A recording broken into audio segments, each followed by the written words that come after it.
এই বৰ লজ্জাজনক বিষয় শিৱসাগৰত এটি নৱজাতকক 50,000 টকাৰো অধিক মূল্যত বিক্ৰীৰ খবৰ ইতিমধ্যে আহি পৰিছে। ইতিমধ্যে এই ক্ষেত্ৰত নৱজাতকৰ মাতৃ, নানীয়েক আৰু মামীয়েকক আৰু এগৰাকী আশাকৰ্মীক আৰক্ষী সোধপোছৰ বাবে আনিছে। আজিলৈকে থানালৈ ফোন কৰিলোঁ, থানাই মই ধৰি পেলাই মাকক জীয়েকক থানালৈ লৈ গ'লোঁ। কিন্তু মাকে জীয়েকে আইতাক আৰু বোৱাৰীয়েকৰ মাজত এটা হৈছে, বোৱাৰীয়েকে ককাকক 5,000 টকা দিছে যে পইচা পালোঁ, 5,000 টকা দিছে, ককাকে নাই লোৱা বুলি ক'লে। কিন্তু এতিয়া আইতাকে কৈছে যে আমি 25,000ত বিকিলোঁ। কিন্তু আমি এতিয়া গম পালোঁ, আশা গেলেকী আশাৰ লগত নাজিয়াৰ লগত গম পালোঁ যে তেখেতলোকে মানে 75,000 টকাত বিক্ৰী কৰিছে বোলে। কেঁচুৱাটো মানে এতিয়া বিকা কথা হৈছিলে, এনে মোক পইচাটো দিছিলে, মই ঘূৰাই দিলোঁ। মই বোলো ল'ৰা লাগিব, ল'ৰাটো লৈ এতিয়া ল'ৰাটো নাজিয়াত আছে বুলি কৈছে। এতিয়া নাজিয়া কোনডোখৰত বিকিলে সেইটো মই ক'ব নোৱাৰোঁ। মই পইচাটো ঘূৰাই দিলোঁ, আমাৰ বোৱাৰীজনী। এতিয়া বোৱাৰীজনীয়ে সেই মাকৰ লগতে সেই কানেকশ্যন আছে। এই বৰ লজ্জাজনক বিষয় শিৱসাগৰত এটি নৱজাতকক 50,000 টকাৰো অধিক মূল্যত বিক্ৰীৰ খবৰ ইতিমধ্যে আহি পৰিছে। ইতিমধ্যে এই ক্ষেত্ৰত নৱজাতকৰ মাতৃ, নানীয়েক আৰু মামীয়েকক আৰু এগৰাকী আশাকৰ্মীক আৰক্ষী সোধপোছৰ বাবে আনিছে। আৰু এই পইচাটো কিস্তি চিষ্টেমত লোৱা হৈছিলে। যিহেতু সুৰক্ষা বিষয়াৰ সন্দেহ হোৱাত আৰু CWCৰ সন্দেহ হোৱাত 23 তাৰিখে তেওঁলোকক ষ্টেটমেণ্টটো লোৱা হৈছিলে। বাচ্চাটো জন্ম দিয়া সময়ত যেন আপোনালোকে বাচ্চাটো কোনো কাৰণতে বিকিব নোৱাৰিব, তেওঁলোকে আমি কোনো কাৰণতে নিবিকো কৈছিলে। আৰু তেওঁলোকক প্ৰডাকশ্যনলৈ আনিবলৈ কোৱা হৈছিলে।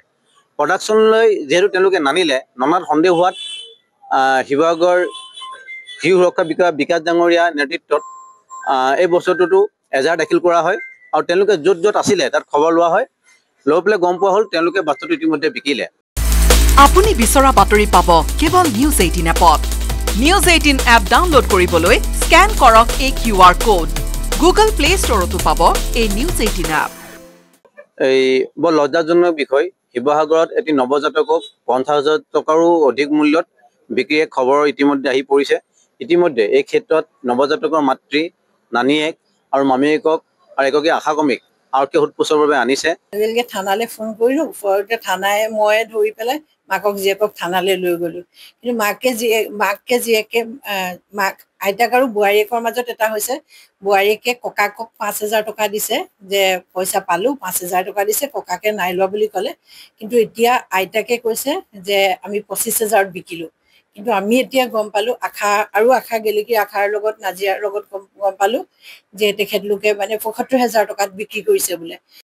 কেঁচুৱাটো মানে এতিয়া বিকা কথা হৈছিলে, এনে মোক পইচাটো দিছিলে, মই ঘূৰাই দিলোঁ। মই বোলো ল'ৰা লাগিব, ল'ৰাটো লৈ এতিয়া ল'ৰাটো নাজিয়াত আছে বুলি কৈছে। এতিয়া নাজিয়া কোনডোখৰত বিকিলে সেইটো মই ক'ব নোৱাৰোঁ। মই পইচাটো ঘূৰাই দিলোঁ, আমাৰ বোৱাৰীজনী।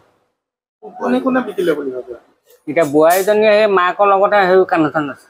এই বৰ লজ্জাজনক বিষয় শিৱসাগৰত এটি নৱজাতকক 50,000 টকাৰো অধিক মূল্যত বিক্ৰীৰ খবৰ ইতিমধ্যে আহি পৰিছে। ইতিমধ্যে এই ক্ষেত্ৰত নৱজাতকৰ মাতৃ, নানীয়েক আৰু মামীয়েকক আৰু এগৰাকী আশাকৰ্মীক আৰক্ষী সোধপোছৰ বাবে আনিছে। আৰু এই পইচাটো কিস্তি চিষ্টেমত লোৱা হৈছিলে। যিহেতু সুৰক্ষা বিষয়াৰ সন্দেহ হোৱাত আৰু CWCৰ সন্দেহ হোৱাত 23 তাৰিখে তেওঁলোকক ষ্টেটমেণ্টটো লোৱা হৈছিলে। বাচ্চাটো জন্ম দিয়া সময়ত যেন আপোনালোকে বাচ্চাটো কোনো কাৰণতে বিকিব নোৱাৰিব, তেওঁলোকে আমি কোনো কাৰণতে নিবিকো কৈছিলে। আৰু তেওঁলোকক প্ৰডাকশ্যনলৈ আনিবলৈ কোৱা হৈছিলে।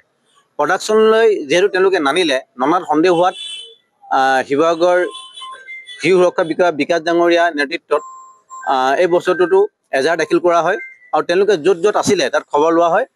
লৈ পেলাই গম পোৱা হ'ল তেওঁলোকে বস্তুটো ইতিমধ্যে বিকিলে। আপুনি বিচৰা বাতৰি পাব কেৱল নিউজ 18 এপত। নিউজ 18 এপ ডাউনলোড কৰিবলৈ স্কেন কৰক এই QR কোড। গুগল প্লে ষ্টৰতো পাব এই নিউজ 18 এপ।